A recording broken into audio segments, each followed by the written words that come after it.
Vamos a hacer un pedido en breve de Biblias. Vamos a comprar una buena cantidad de Biblias y de folletos también, para que ustedes tengan a disposición siempre folletos evangelísticos para repartir a cualquier persona.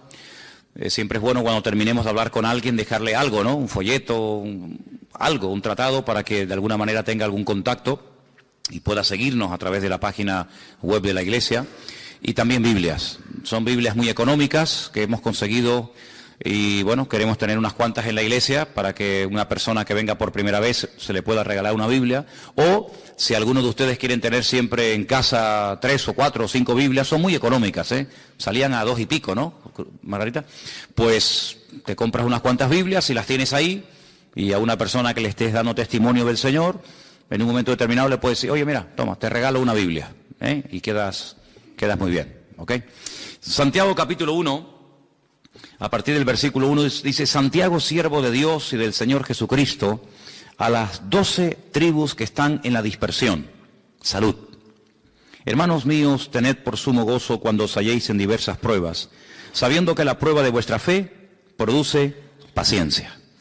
Mas tenga la paciencia su obra completa, para que seáis perfectos y cabales, sin que os falte cosa alguna.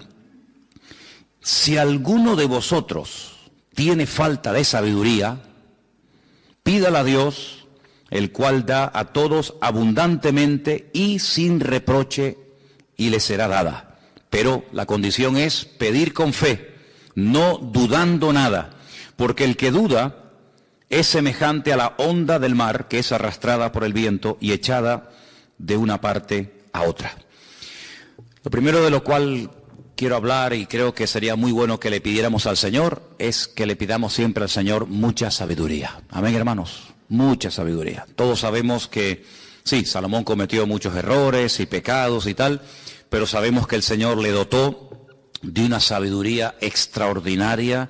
Dice que venían de todas partes del mundo a oír la sabiduría que el Señor le dio a este hombre, y se la dio el Señor porque se la pidió. A veces no recibimos porque no pedimos, o también a veces no recibimos porque pedimos, pero pedimos mal. Por eso Santiago dice que si alguno reconoce que necesita sabiduría, la puede pedir al Señor. No es algo que dice, bueno, pues si no tienes sabiduría te aguantas. En algunas escuelas de Grecia, para poder entrar a ellas tenías que tener un mínimo de conocimientos. En las escuelas del filósofo griego Platón había carteles que avisaban a los neófitos, que avisaban a las personas que no sabían ciertas y determinadas cosas, que no perdieran el tiempo, que no entraran para aprender, porque para entrar y aprender y recibir enseñanzas de Platón o de otros filósofos de la época, tenían que tener un mínimo de requisitos. Sin embargo, cuando vamos a la Biblia, encontramos que el Señor nos dice, bueno, si alguno no tiene sabiduría, pues qué mala suerte, ¿no? Qué pena, otro la tendrá, sino que nos invita con toda libertad a pedirle al Señor, Señor, yo necesito sabiduría. ¿Y hay alguien aquí que no necesite sabiduría en la vida? Todos necesitamos sabiduría. No solamente para cuestiones espirituales, a veces para los negocios, a veces para la crianza de los hijos, a veces para saber qué tengo que hacer o qué no tengo que hacer. La sabiduría es un elemento, una herramienta indispensable en la vida de los hijos de Dios. Es imposible vivir hoy en día una vida cristiana victoriosa si no le pedimos al Señor mucha sabiduría. Porque a veces el Señor nos va a decir que hablemos. Le decía a algunos profetas de la antigüedad, habla y no calles. Pon trompeta a tu voz. Grita, le decía incluso a algunos profetas. Pero a otros les decía, calla y no hables, no digas nada. Entonces, ¿cuándo saber cuándo tengo que hablar y cuándo tengo que callarme? Vemos al Señor Jesucristo que durante varios años, 3 años de ministerio, habló y predicó y decía cosas tremendas, pero había otros momentos en el que Él callaba y guardaba silencio. Y vemos también esta actitud por parte del Padre. En el Antiguo Testamento vemos que hay momentos en los que Dios habla y manifiesta y revela su voz, pero hay momentos en los que el mismo Dios dice que Dios se callaba por amor al pueblo de Israel. No porque no tuviera cosas que decir, sino porque no era el tiempo de hablar, porque a lo mejor hablaba y nadie le iba a prestar atención. Entonces la Biblia nos enseña a no desperdiciar las palabras, a no desperdiciar el tiempo. Y para saber cuándo hay que hablar, cuándo hay que callar, cuándo hay que hacer una cosa o hacer otra, tenemos que pedirle al Señor muchísima sabiduría. Pero si le pedimos al Señor sabiduría, que es saber actuar en cada situación y en cada momento, tenemos que pedirlo con fe. Es una de las condiciones para poder orar. Cada vez que tú ores pidiendo sabiduría o cualquier otra cuestión, lo que tenemos que pedir siempre es con fe, con la seguridad y con la certeza de que mi Dios me está oyendo, de que Él está muy interesado en lo que le estoy pidiendo, que Él no hace oídos sordos a mis peticiones y a mis necesidades, sino que dice la Biblia, pedimos con fe, con la certeza, con la convicción absoluta de que el Señor quiere concederme lo que yo le estoy pidiendo. De hecho, hay como a veces algo extraño, ¿no? A veces el Señor quiere darnos algo y Él pone el deseo, el querer en nosotros de que le pidamos ese algo. Fíjate qué bueno es el Señor. A veces el Señor te quiere dar una bendición y te la quiere dar, pero como no se la pides, pues no te la da. Entonces, ¿qué hace el Señor? Te pone el deseo en tu corazón de que le pidas por algo y el Señor dice, ya era hora que me pidieras por ese algo. Te lo quería dar, pero como no me lo pedías, pues no te lo daba. Entonces, hermanos, pidamos con fe, con la seguridad absoluta de que si necesitamos sabiduría, vamos a recibir lo que le pedimos al Señor. Leía hoy un capítulo que es una maravilla. Es un capítulo un poquito largo, pero yo les animo a que ustedes lean el capítulo 8 del libro de Proverbios. Hoy comencé a estudiar el libro de Proverbios. Es una joya, es una maravilla. De verdad que es algo extraordinario. Y el capítulo 8 del libro de Proverbios habla de lo que es la sabiduría. Habla acerca de cómo Dios usó de sabiduría, de cómo la sabiduría es antes de la creación del mundo, de cómo la sabiduría, ¿verdad?, se manifestó, se hizo carne y hueso. Dice la Biblia que Jesucristo es la sabiduría de Dios encarnada. Entonces, la sabiduría es una herramienta indispensable que está a nuestra disposición, pero para recibirla, en este caso, hay que pedirla. Hemos dicho en algunas ocasiones que hay cosas que vienen a veces sin pedirlas, en ese maravilloso amor y bondad del Señor. Pero en este caso particular, la sabiduría es fundamental pedirla. Así que si alguien esta tarde necesita de sabiduría porque no sabes lo que hacer, no sabes qué decisión tomar, lo primero, pedir al Señor con fe, con la confianza absoluta de que Dios te la va a conceder. ¿Cuántos dicen amén? Si no pedimos sabiduría y tomamos decisiones, podemos equivocarnos. Si no le pedimos al Señor sabiduría, ¿en base a qué te mueves? ¿En qué te basas? ¿En tu experiencia? ¿En tu propio conocimiento? Pregunto, ¿no será eso orgullo? ¿No puede ser que yo tenga tanta confianza en mí mismo que no hace falta que le pida al Señor sabiduría? Yo sé cómo solucionar este problema.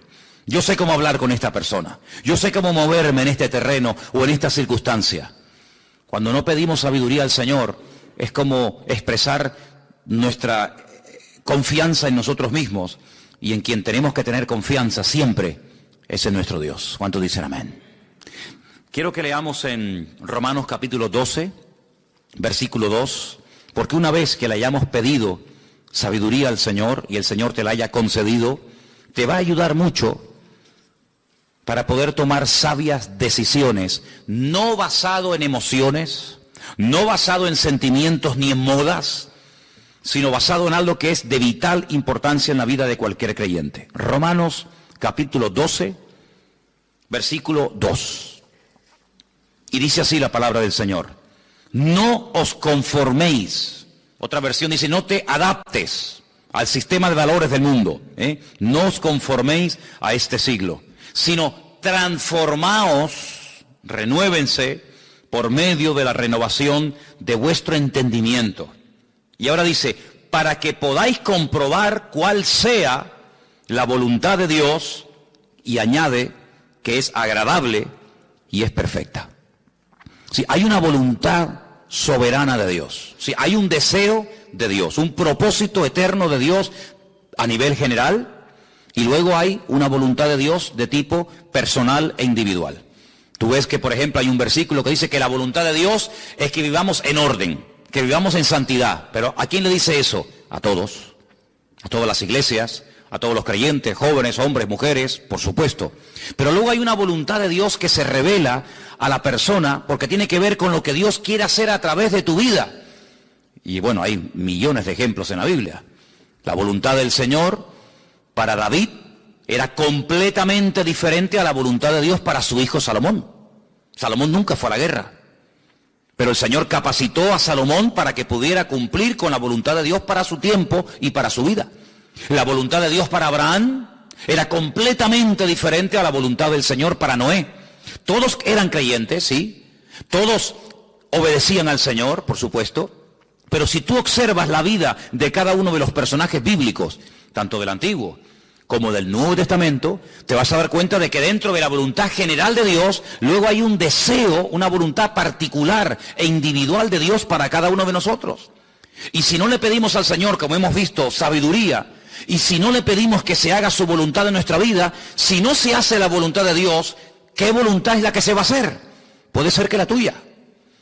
Y a veces nosotros podemos equivocarnos, ¿sí o no?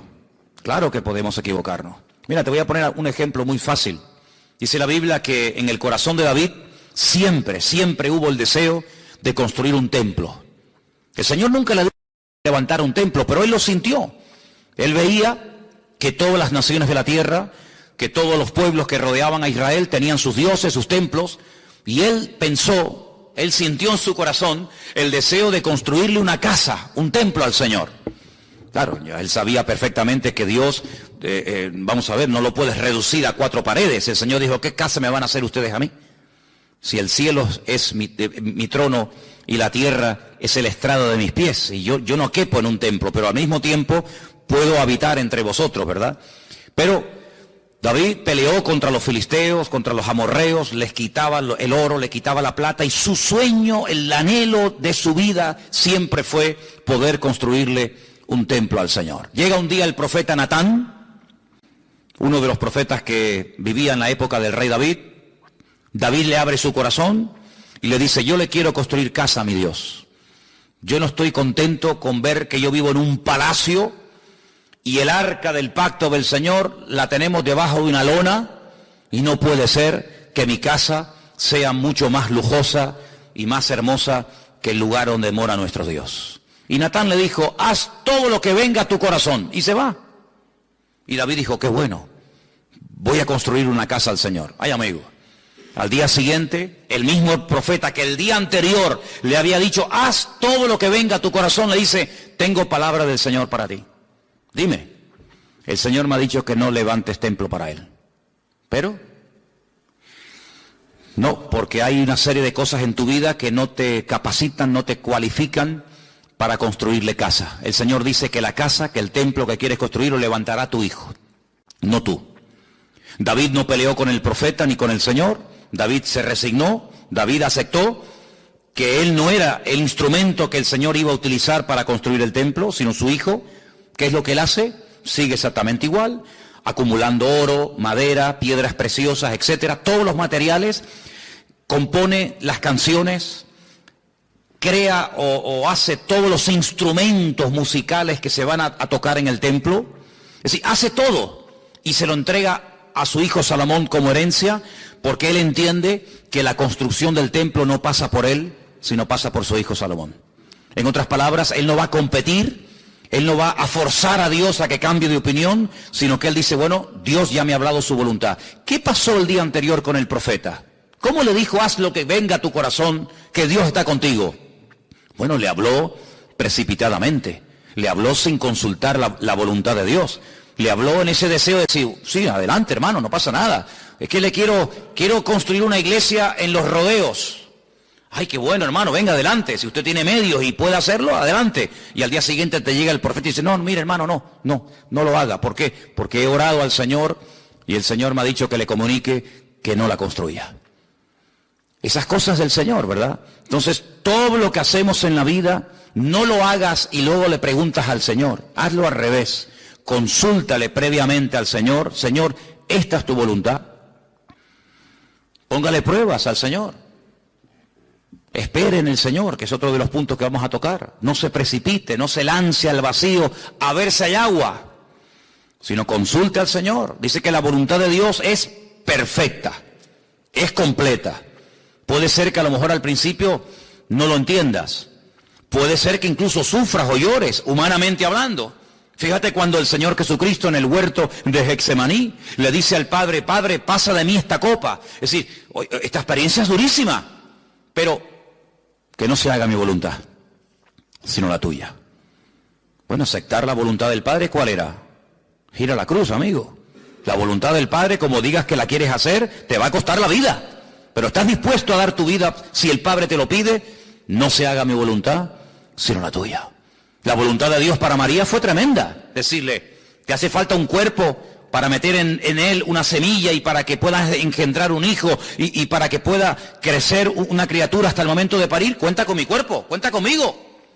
Yo no sé lo que va a pesar mis padres. Yo no sé cómo lo van a aceptar mi familia. Yo no sé cómo va a reaccionar la gente. Pero yo tengo bien claro que si Dios me ha escogido a mí como el instrumento para que a través de mi cuerpo, ¿verdad?, nazca humanamente tu hijo, hágase conmigo conforme a la voluntad de Dios.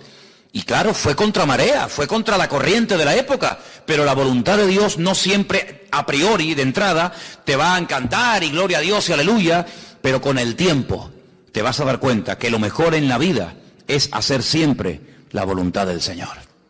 Y más vale llorar un día que llorar toda una vida. ¿Cuántos dicen amén? Cuando el Señor cierra a veces una puerta y tú dices, pero ¿por qué, Señor? ¿Por qué? Si yo estaba empeñado en esto y creo que era bueno. Después de un tiempo dice, Señor, cuántas gracias te tengo que dar. Que no me casé con aquel. Que no me casé con aquella.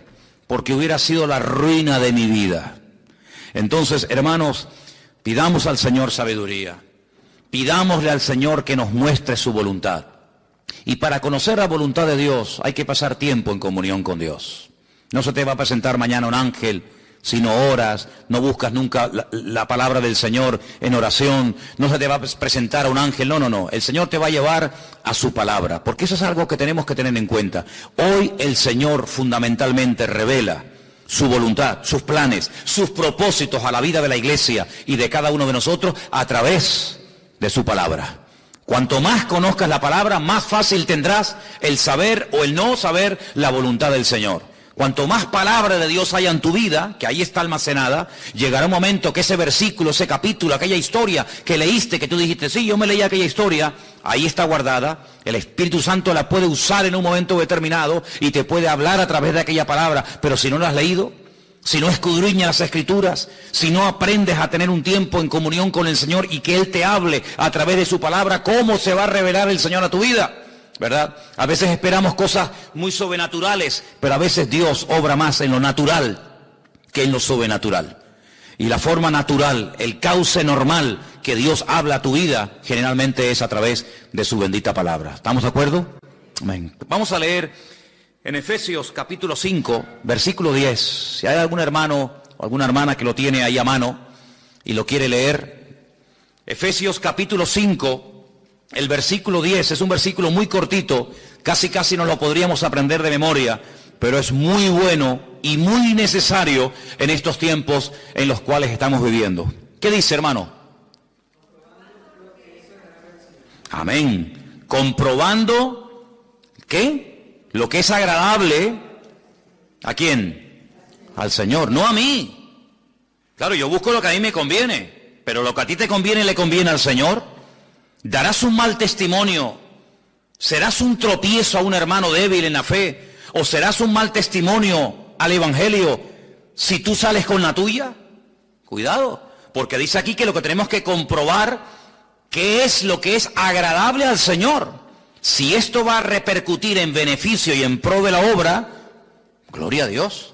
Pero si esto va a ser una piedra de tropiezo, si esto va a ser un escándalo, si esto va a ser el juguete que tú tanto querías tener, pero resulta que ese juguete va a ser una piedra de tropiezo a otras personas, Señor, mejor no me lo des. Por lo tanto, lo que hay que orar cuando buscamos la voluntad de Dios es, Señor, ¿qué harías tú en mi lugar? ¿Qué harías tú, Señor? ¿Qué es lo que a ti te agradaría? ¿Qué es lo que a ti te haría feliz? Eso es lo que yo quiero hacer en la vida. Yo quiero alegrar a mi Dios y no solamente venir al Señor o venir a la iglesia cuando tengo problemas o cuando tengo dificultades o cuando todo me va al revés, entonces sí, ay Señor, ayúdame, ahora voy a leer la Biblia, ahora voy a orar, ahora voy a ir a todos los cultos. No, es que no es eso. Eso no es una vida madura. Esa es una vida de un niño. La vida de una persona madura en el Señor es la persona que dice, yo quiero comprobar qué es lo que le agrada al Señor. Aunque a lo mejor a mí en ese momento no me agrade, porque ya me contarás a mí si al Señor le agradaba ir a que lo clavaran en una cruz. Prueba de ello es que estaba orando, Padre, pasa, quítame esto, líbrame de esto. Pero el Señor le dijo, a ver, tú verás, bueno, hágase tu voluntad, Señor. Eso era lo que quería el Padre. Pues si eso es lo que quiere mi Dios, yo también lo quiero.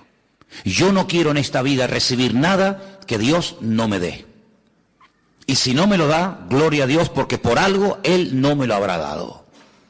El apóstol Pablo dice que tenía un aguijón, algo que le molestaba, algo que le causaba problemas físicos, un aguijón en la carne, algo que el Señor permitió que lo tuviera, cuidado con eso, algo que el Señor permitió que lo tuviera, dice, porque había tenido tantas revelaciones y tantas visiones y tantas cosas tremendas había visto en la presencia del Señor, dice, para que no me exalte sobremanera, el Señor me mandó un aguijón en la carne como para, no levantes los humos. Dice, por el cual le he rogado al Señor que me lo quite. Y no me digan a mí que Pablo no tenía fe en el Señor. Si alguien tenía fe y confianza en el Señor, ese era el apóstol Pablo. No me digan, no, es que no recibía porque pedía mal. ¿Pablo va a pedir mal? No, es que no tenía fe. ¿Pablo no tenía fe? Estamos hablando del apóstol Pablo, hermano, no estamos hablando de cualquiera. Y yo le he pedido al Señor en 3 ocasiones que me quite esto. Y el Señor le respondía, pero siempre igual, no te lo voy a quitar. Bástate mi gracia, porque mi poder se perfecciona en la debilidad. Así que te voy a enseñar a gozarte en la debilidad. Te voy a enseñar a gozarte cuando no salen las cosas como a ti te gustaría, que sería lo lógico gozarnos, ¿verdad, en ello? Sino que yo te voy a enseñar otro modelo, otro estilo de vida. Y es aprender a gozarte cuando las cosas salen al revés de lo que tú pensabas. Y Pablo dijo, entonces a partir de ahora, si esa es tu voluntad, me voy a gozar de buena gana. Y voy a hablar más de lo que me sale mal que de lo que me sale bien para la gloria del Señor. Es increíble, es increíble. Pero amados hermanos, eso es lo que tenemos que orar. Que se haga tu voluntad, que yo sepa qué es lo que agrada al Señor.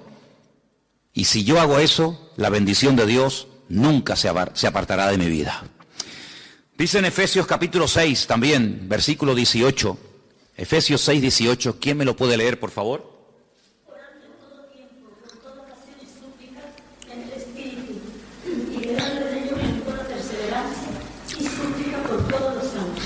Pedimos al Señor sabiduría.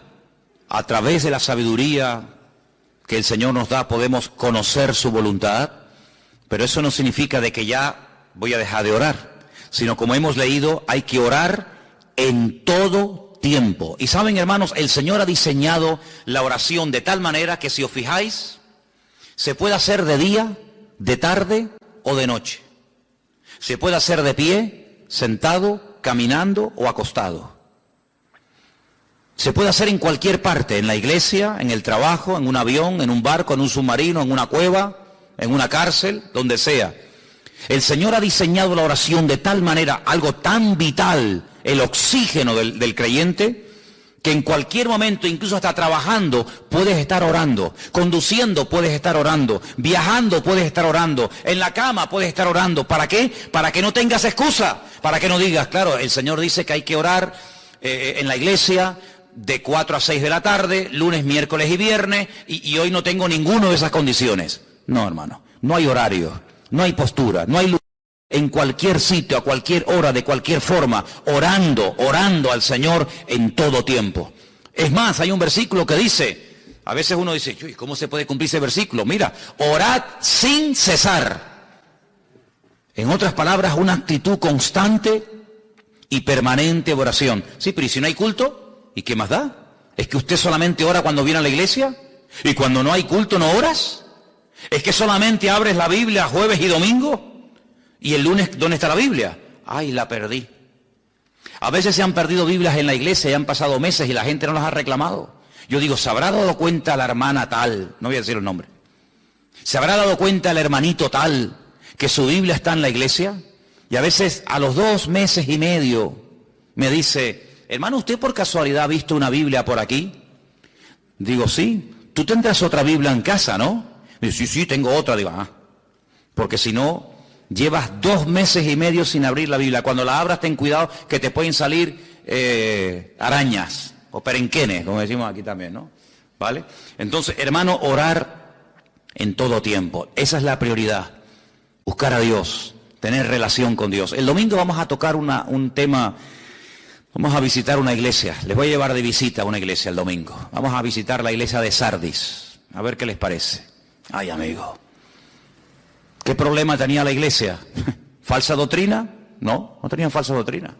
¿Falsas profetas como vimos el domingo pasado con la iglesia de Tiatira? No, allí no había falsas profetas. ¿Divisiones entre los hermanos? No. ¿Celos, envidias? No. ¿Pero qué problema tenía la iglesia? ¿Que no leían la Biblia? No lo tenían. ¿Que no oraban? No. ¿Pero qué problema tiene la iglesia? Que estaban muertos. ¿Y qué problema tiene un muerto? Que está muerto. Ay, amigo. ¿Y cómo llegaron a esa situación? Me preguntaba yo esta semana preparando el mensaje del domingo. ¿Cómo se puede morir una iglesia? Porque una iglesia no son 2 familias. Una iglesia no son 3 o 4 hermanitos. No son solamente los jóvenes o el ujiero o los músicos o el pastor. ¿Cómo se puede morir una iglesia? ¿Cómo se puede morir uno que en su día sirvió y predicó y adoró al Señor? Se murió la congregación, se murió la iglesia. Y una de las razones por las que se puede uno ir muriendo es por cortar la comunión con nuestro Dios.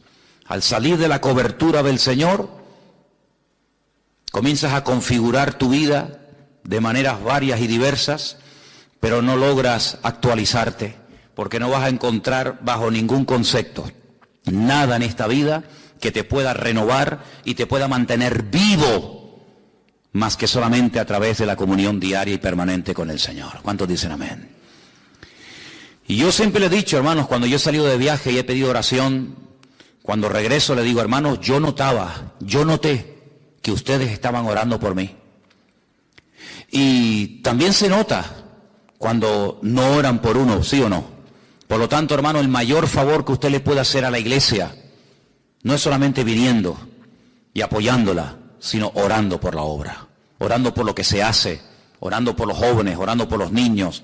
La vida es muy larga, el día es muy largo y tenemos que orar en todo tiempo. El apóstol Pablo, fíjate tú, pedía oración a las iglesias que él había establecido, iglesias que él había fundado, y una vez dijo, pido que oren por mí porque no tenemos que ignorar las maquinaciones del diablo. Él lo decía abiertamente, era un hombre con una percepción espiritual tremenda. Dice, ¿cuántas veces yo quise ir a visitarles, hermano? Decía Pablo, ¿cuántas veces me propuse ir a visitarles? Pero el diablo se metió por medio. ¿Cómo el apóstol Pablo sabía que a veces la iglesia puede como allanar el camino, verdad? Y cuando la iglesia baja la guardia y no ora, como el enemigo como que se hace fuerte en una situación. Por eso pedimos a Dios sabiduría, buscamos su voluntad, pero enseguida descubrimos que para mantenernos constantemente en la voluntad de Dios hay que tener una relación diaria y constante con el Señor a través de la oración. Quiero llevarles al Salmo 37, por favor, Salmo 37, versículo 3 y versículo 5. Es un salmo muy bonito, muy conocido, y dice así, Salmo 37. El versículo 3, ¿me lo puede leer alguien, por favor?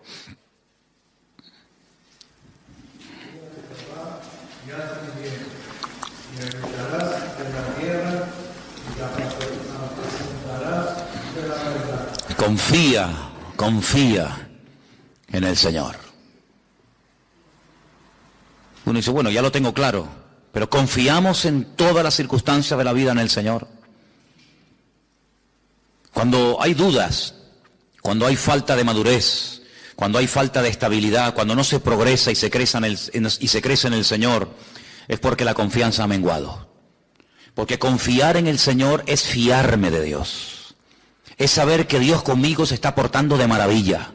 Que todo, si yo estoy en santidad y en orden y alineado con el Señor, ojo, que todo está saliendo según el plan de Dios. Que Dios no se equivoca.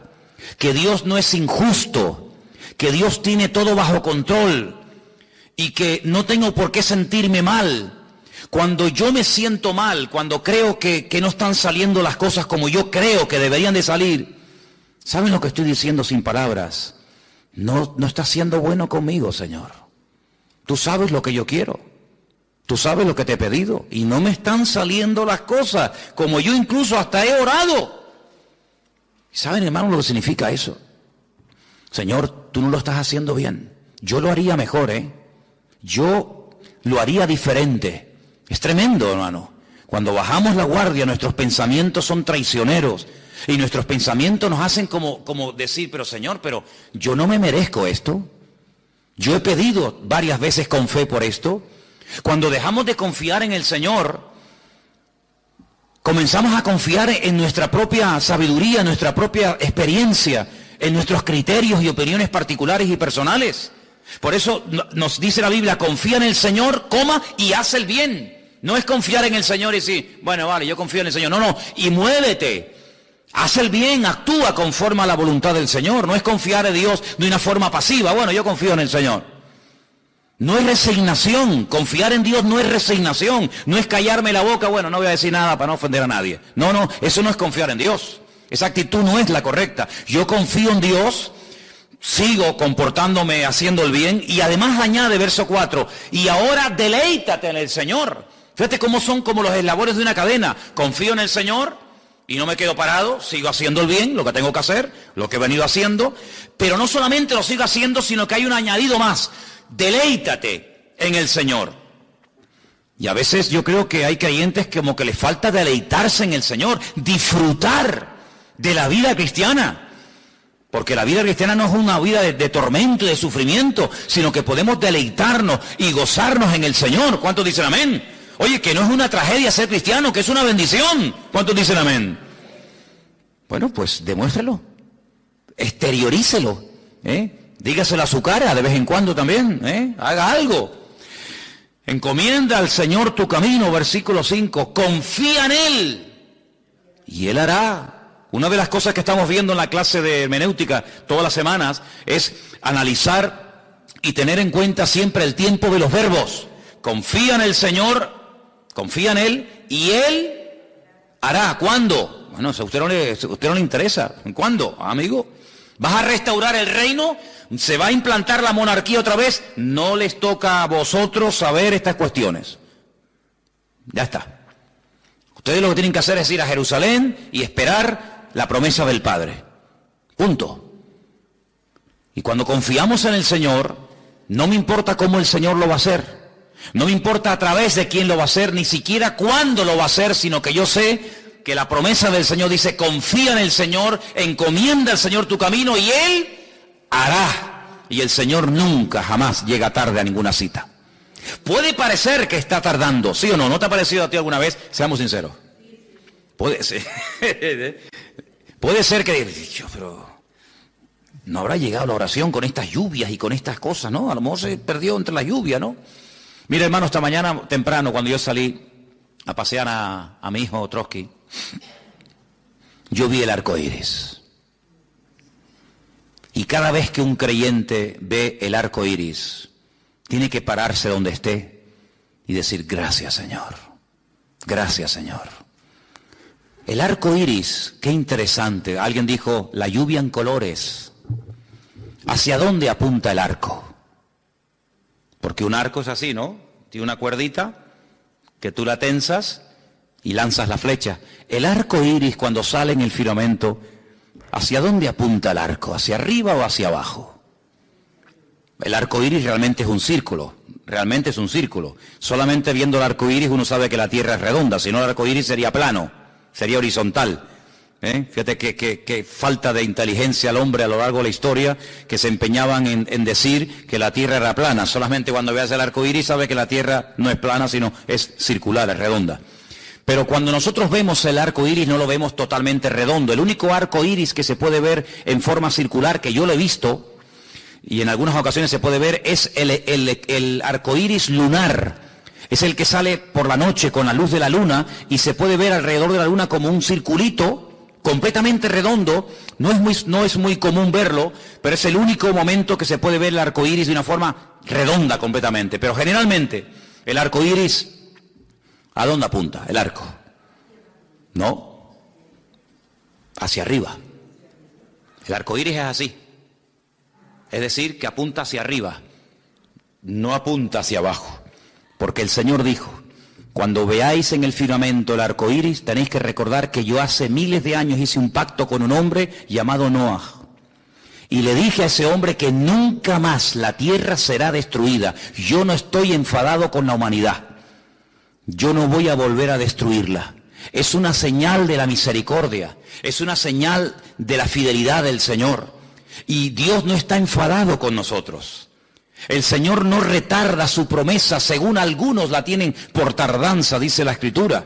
El Señor no llega nunca tarde a ninguna cita. Llegó un día aparentemente tarde a la casa de dos hermanas que estaban destrozadas, Marta y María, ¿os acordáis? Ay, Señor, ahora vienes, ahora ¿para qué? Qué tremendo, ¿no? Qué fe más extraña a veces tenemos, ¿no? Creemos que si... ¿Qué es lo que pasa? Señor, te llamamos hace 4 días. Tu amigo Lázaro, el que tú amas, estaba enfermo, ahora está muerto. ¿Y? ¿Tenéis fe para creer que yo lo podía sanar? Pero no tenéis fe para creer que lo puedo resucitar. ¿Por eso estás enfadado conmigo? Es que si hubieras estado aquí cuando te mandamos a llamar... ¿Y quién dijo esto? ¿Marta o María? Las dos. ¿Sí? Nada, Marta. Y también la otra. Las dos le dijeron, si tú hubieras estado aquí cuando te mandamos a llamar, nuestro hermano no estaría muerto. Vamos a ver, ¿hacemos una exégesis del texto? ¿Hacemos? Ok. Si tú hubieras estado aquí cuando te mandamos a llamar, nuestro hermano Lázaro no estaría muerto. Parafraseando, nuestro hermano Lázaro está muerto porque tú no estuviste aquí cuando tenías que haber estado. Es decir, el culpable de que mi hermano hoy esté muerto eres tú. Porque yo hice mi parte, yo te llamé y te mandé un recado urgente. Ven, que el que amas está muriéndose. Y tú no viniste. Y ahora cuando vienes, pues ya Lázaro está muerto. ¿Cómo no va a llorar el Señor? Es la única vez que lo vemos llorando. Y dice que el Señor lloró y como que se rompió como diciendo, madre mía, ¿pero esto qué es? ¿Pero qué estáis diciendo? Pero vamos a ver, María, ven para acá. Marta, vengan para acá. Y las horas que yo he estado aquí hablando con ustedes y las cosas que yo he compartido con ustedes no han servido de nada. Ustedes no saben que yo soy la resurrección y la vida. Que el que esté muerto... el que cree en mí, aunque esté muerto, vivirá. Y ellas responden conforme a la fe básica de cualquier judío elemental. Señor, es que yo sé que mi hermano resucitará. Los judíos creen, de toda la vida se creyó siempre, lo dice el Antiguo Testamento, que los muertos algún día resucitarán. Yo sé que mi hermano resucitará, pero añaden, en el día postrero, no hoy, no ahora. Al final de los tiempos, cuando los sepulcros se abran, y cuando el mar entrega a sus muertos, como dice el Apocalipsis, ¿verdad? Y cuando las tumbas se abran, mi hermano también resucitará, tomará parte de esa resurrección masiva. Pero el Señor no está hablando de ese día. El Señor está hablando del aquí y ahora. Si ustedes tienen una fe tremenda para creer que toda la humanidad va a resucitar y se va a presentar delante del trono en el día postrero, y tienen una fe increíble, pero ¿y por qué esa fe no la traen un poquito más para acá y la acercan a vuestra vivencia ahora, actual y personal? Porque si yo pregunto en esta tarde, hermano, ¿usted cree, y sean sinceros, usted cree que algún día usted va a entrar a caminar por una ciudad cuyas calles son de oro? ¿Cuántos creen eso? 4. Amén, todos, ¿no? Ok. Una calle de oro. Y las puertas son de perlas. Y los cimientos son de piedras preciosas. Y veremos a Abraham. ¿Veremos a Abraham o no? Y a Moisés. Y a David. ¿A quién le gustaría ver usted, aparte lógicamente del Señor? ¿A quién, por ejemplo? A David. A Salomón. A la reina de Saba, dirían algunos, ¿no? Nos gustaría, claro. Y usted dice, hermano, es que yo creo en todo eso. Vale, perfecto. Ahora usted vaya a un bar, vaya mañana con sus compañeros de trabajo y le dice, mira, vengan para acá, chicos, que les tengo que contar una cosa. Yo quiero decirles a ustedes que yo algún día veré a Abraham, a Moisés, a David, a Salomón. Voy a vivir en una calle que tiene 7.500 kilómetros de largo de oro puro. Cuando entre habrá un ángel a la derecha y uno a la izquierda tocando trompetas. Yo voy a entrar por el medio vestido con ropa blanca. Al final hay un arco iris donde está el Señor sentado en su trono y vamos a ver a millones y a millones de ángeles, serafines y querubines cantando al eterno Dios Todopoderoso. Van a resucitar toda la gente y se van a presentar delante de Dios. Dios va a abrir un cacho de libro que se llama el libro de la vida y tus compañeros están. Dice, madre mía, de verdad, yo pensé que estabas loco, pero es que no tengo adjetivos para decir, de verdad, ¿dónde te has metido, hermano? ¿Tú crees todo eso? Claro que sí. Bueno, ¿y por qué no creo que este mes, en mi necesidad personal, el Señor me va a ayudar? Déjate de tanta calle de oro y de tanta perla preciosa y de tanto serafín y querubín y vive el 18 de febrero, que es el día que el Señor nos ha creado para que nos gocemos y nos deleitemos en Él. ¿Cuántos dicen amén? Entonces el Señor dice, yo soy la resurrección y la vida, pero yo no te estoy hablando del día postrero, te estoy hablando de la hora, y para que lo compruebes y para que te des cuenta que yo no llego nunca tarde. Vamos, ¿dónde está? Dice, pues en el cementerio. Vamos al cementerio. Y cuando van al cementerio, pues se encuentra que efectivamente Lázaro está muerto con una piedra tremenda y le dice a la gente con toda naturalidad, como mover la hoja de la Biblia, y le dice, quiten la piedra. Y vuelven otra vez las hermanas del muerto a decirle una cosita, Señor, un pequeño detalle. Si no te has dado cuenta, mi hermano hace 4 días que está ahí metido. Mi hermano ya tiene que estar en un proceso avanzado de descomposición. Como abras la puerta o el sepulcro, la piedra, va a ser una cosa bochornosa, va a ser algo... Y otra vez se le queda mirando al Señor, dice, no te he dicho que si crees, verás la gloria del Señor. ¿Cuántas veces te lo tengo que decir? ¿Cómo sé yo que mañana me va a ayudar el Señor? Porque hoy y ayer me ayudó. Si Él no me hubiera ayudado, mañana tampoco lo hará. Pero como Él es inmutable, Él es el mismo. Si Él me sanó, me sanará. Si Él me salvó, me salvará. Si Él me guió, me guiará. Si Él estuvo, está y estará conmigo todos los días, hasta el fin del mundo. No estemos diciendo ahora sí, ahora no, bueno, ayer sí, porque no, pero ahora no, pero es que hoy no se puede. Pero vamos a ver, el que cambia somos nosotros. Ahora está lloviendo, mañana sale el sol y pasado sabe Dios lo que vendrá, pero Él es siempre el mismo. Y entonces quiten la piedra y vemos cómo se produjo el milagro. Pero es como que tuviera que convencer el Señor a la familia, a estas 2 mujeres destrozadas, de que es posible cambiar circunstancias. De que no tenemos que entrar en una resignación. Ahora, si el Señor no lo quiere resucitar, gloria a Dios, me voy a gozar igual, porque yo sé que mi hermano Lázaro ahora está en tu presencia. Ya está, si tú no lo quieres resucitar, pues gloria a Dios, ya está, no pasa nada. Como aquel que le dijo, no le digan nada al rey que el niño se ha muerto. ¿Por qué? Dice, hombre, si cuando estaba enfermito el niño, estaba ayunando y no quería comer y no quería lavarse ni quería hablar con nadie, como le digamos que el niño ha muerto, sabe Dios lo que le pasa a este hombre. Y David los ve hablando y dice, vengan para acá, ¿qué están hablando ustedes ahí? Es que el niño ha muerto. Ah, el niño ha muerto. Ah, venga, denme de comer, vamos a lavarnos, cámbiame la ropa. Y le dicen, Señor, no te entendemos. No te entendemos. Cuando el niño estaba enfermito, agonizando, ayunabas, no querías comer, no querías música, no querías nada. Y ahora que el niño ha muerto, dice... Bueno, si el Señor no me lo dio cuando se lo estaba pidiendo, si se lo ha llevado a su presencia, pues algún día yo iré a Él, pero Él no vendrá a mí. Por lo tanto, voy a demostrarle a mi pueblo que yo acepto y me gozo en la voluntad de Dios, aunque tenga que ir al cementerio a enterrar un hijo. Porque si me lo hubiera querido dar, me lo hubiera dado. Si no me lo dio, gloria a Dios, porque ahora sé cuál era la voluntad del Señor, que mi hijo estuviera en su presencia. Gloria a Dios. Entonces, estas cosas, hermanos, parecen tan normales, parecen como tan elementales, pero a veces como que nos cuesta aceptar la realidad presente.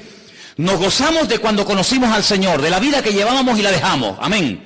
Nos gozamos de la vida que nos espera cuando estemos en la presencia del Señor. Pero a veces como o vivimos en el pasado o vivimos en el futuro. Y yo digo, pero es que yo no vivo ni en el pasado ni en el futuro. Yo vivo el aquí y ahora. Y el aquí y ahora, ¿por qué estar triste? ¿Por qué estar preocupado? Si aquí y ahora es cuando el Señor está conmigo. ¿Cuántos dicen amén? ¿No nos ha dado vida? ¿No hemos llegado hasta aquí? ¿Sí o no?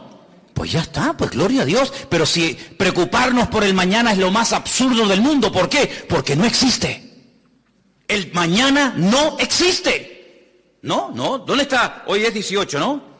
¿Dónde está el 19 de febrero? El 22 de marzo, el 4 de abril, el 18 de julio, ¿dónde está? En un papel, en un calendario. ¿Y quién te dice a ti y a mí que vamos a llegar a ver ese día? ¿Quién nos dice a nosotros eso?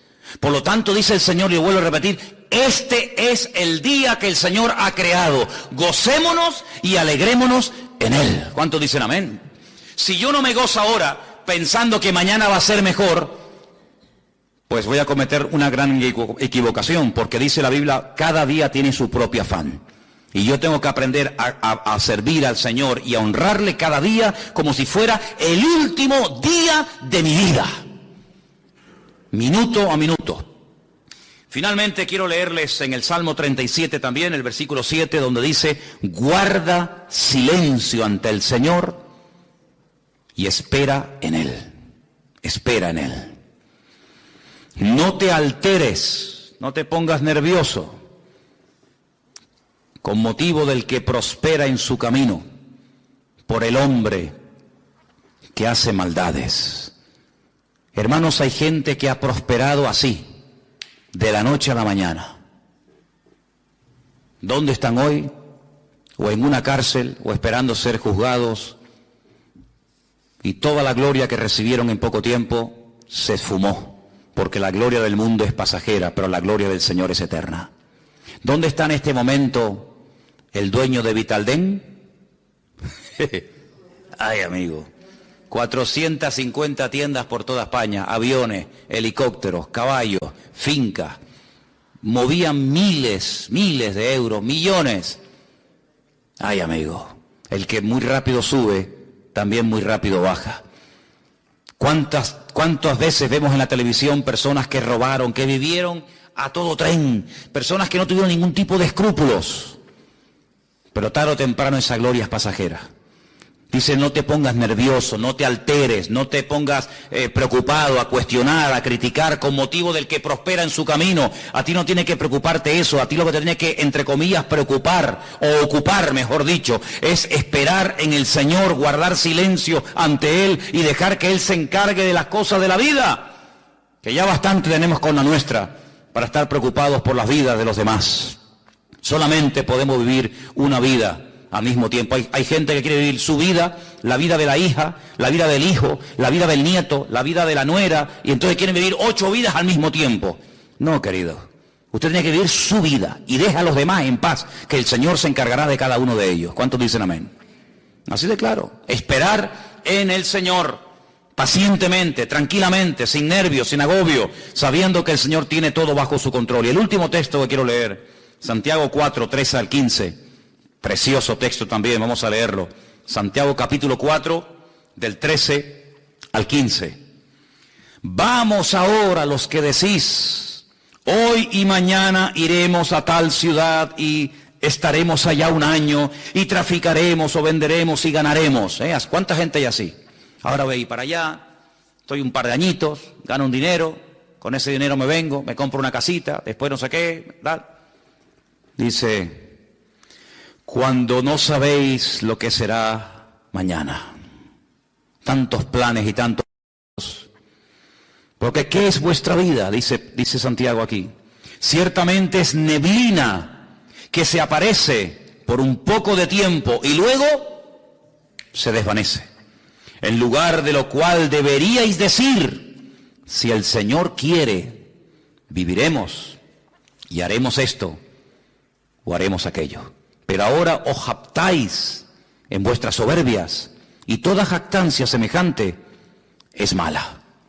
Así que la actitud constante y permanente de nuestra vida tiene que ser, Señor,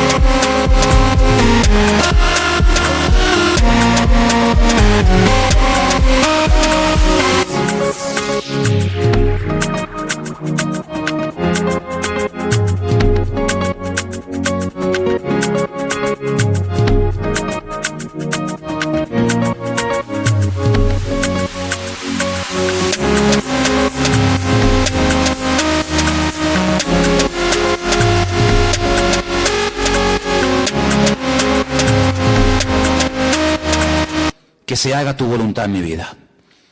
No voy a hacer planes en la carne porque me puedo ilusionar con cosas, me puedo ilusionar con un plan y con un proyecto, y como no me salga, me voy a sentir defraudado, me voy a sentir mal y me voy a llevar otro palo. Entonces no tenemos que aprender a base de palos, sino, Señor, yo quiero solamente hacer tu voluntad en mi vida.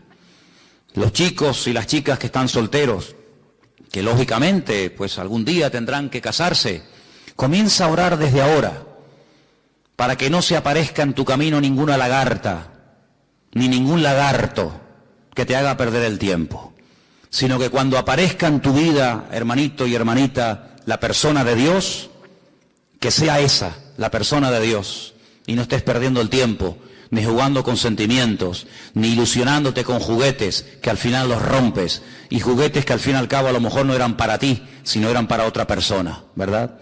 Así que, amados hermanos, vamos a orar para que verdaderamente en nuestra vida solamente se haga la voluntad del Señor.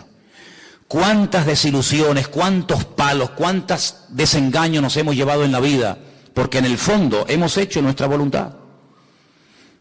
Oí una vez a un pastor que decía que una vez escuchó a un joven orar en un culto de jóvenes y le decía algo así al Señor: Señor, tú sabes que yo te amo, tú sabes que yo quiero servirte, tú sabes que yo quiero hacer solamente tu voluntad en mi vida, no me interesa nada, solamente quiero hacer tu voluntad, pero yo te pido, Señor, que María, tú me la des, Señor. Tú sabes que yo estoy dispuesto a cualquier sacrificio, estoy dispuesto a dejar cualquier cosa, pero yo te pido que sea María, que no sea otra, Señor. ¿Pero en qué quedamos, mijo? ¿En qué quedamos? Y si en vez de María es Mariquita, o Pepita, o cualquier otro nombre, hermanos, Dios sabe lo que hace.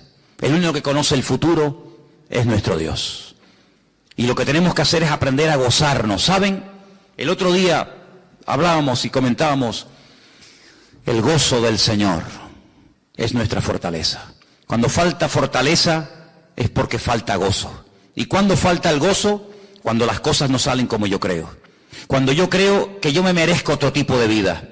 Cuando mis oraciones no están siendo respondidas como yo creo que deberían de ser respondidas.